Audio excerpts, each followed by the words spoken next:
The DCEU is finally over, and I got to witness it in 3D, 4DX. Was it worth getting sprayed in the face?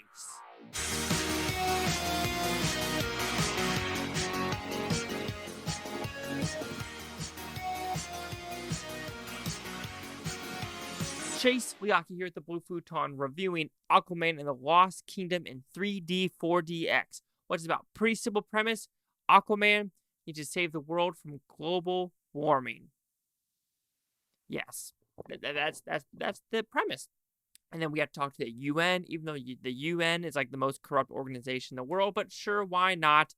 But we witnessed this global warming in 3D, 4DX. When we talk about the 3D, I do think the 3D was fine. It was way more depth than pop-outs because a lot of it was green screen. A lot of it was CG. So, of course, you know that actor's on a green screen and you see the background. So, of course, he's in the foreground and the background. So, there's some 3D effects there. There were a couple elements of where it was pop-out moments. I would say 2 or 3 max. But overall, it is more of a depth 3D perspective. So, don't expect a lot of pop-outness. Of course, the 4DX was bombastically fun. If you just witnessed the trailer in 4DX, you knew exactly what you're going to get yourself into. Of course, you're under the sea or ocean, so you're going to get a lot of water in your face. There's a good amount of smoke effects, some snow effects, as well as a lot of chair movements, non-stop chair movements in some of the action sequences, and that it was fun, and a lot of people in my theater also had fun through and throughout. So, pretty good experience when dealing with the 4DX. The movie itself is a hollow shell. It is very weird because I want to know what James Wan did and what the producers made him do. Because remember how after Aquaman, which I did not like the first Aquaman. The reason why I did not like the first Aquaman because it's a hypocrisy movie. And what I mean by that, they're like, how dare the land people ruin the ocean? But you're down in the ocean literally shooting lasers at each other, causing trenches in the earth. How is that not like making things worse? But, let's just ignore that and blame the land people.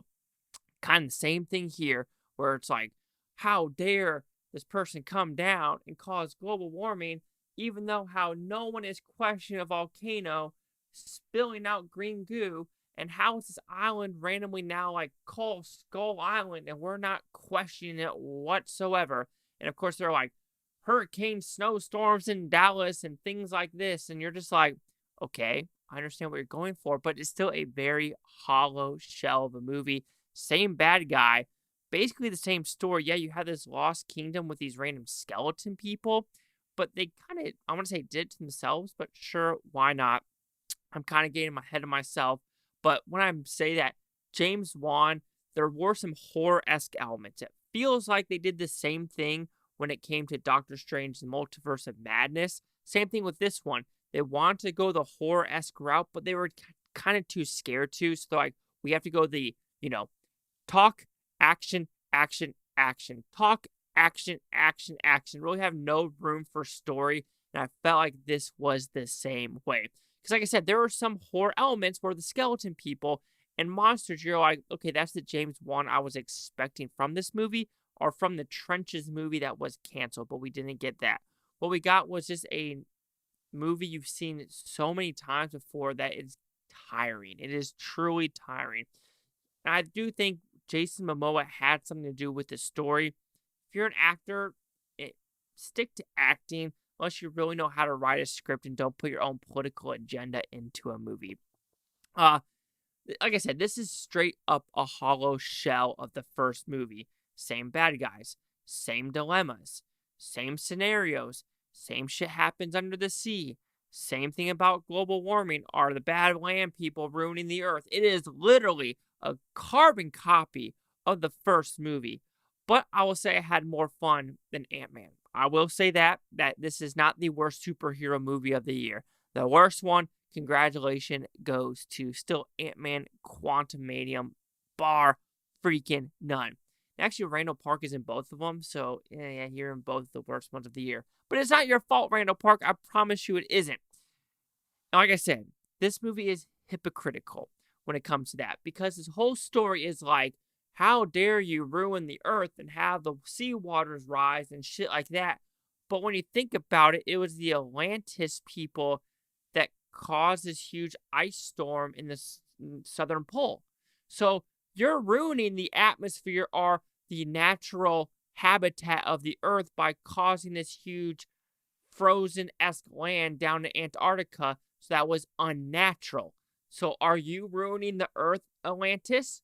Are you? And that makes me think it is.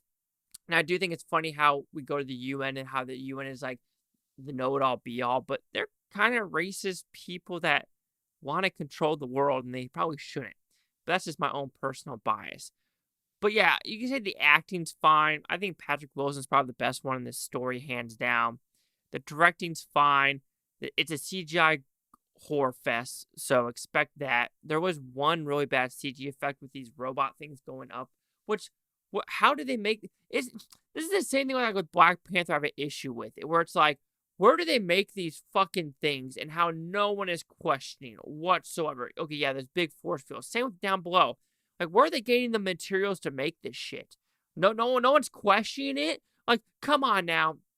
Now, I could have sworn it said Ben Affleck was supposed to be in this movie. I wonder if his scene got cut. And probably it was supposed to be a post-credit scene because they only had one in this one. Basically a whole cockroach joke. But yeah, overall, Aquaman and the Lost Kingdom, 3D 4DX, 3D mid, 4DX really fun, movie below mid. It literally is the first movie carbon copied with the same hypocrisy I still did not like. So Aquaman and the Lost Kingdom will receive a 2 out of 5 with Futons, which equals at 40%. So the critics and news scores gave this one. So critics a 35% with 176 of them. Audience score 79% with over 1,000. Critic consensus. Jason Momoa remains a capable and committed leading man, but even DC diehards may feel that Aquaman and the Lost Kingdom sticks to familiar waters. Abso-freaking-lutely. And this movie is sponsored by Guinness. 79, 35, 40. Chase out here, the Blue Futon. Like, comment, subscribe. One more thing, Futon-topia. Blue Futon, a great day. I don't care what to take tomorrow, week from now, month from now, year from now, every single freaking one of you. Yeah, at least it is not the worst of the year. It truly isn't.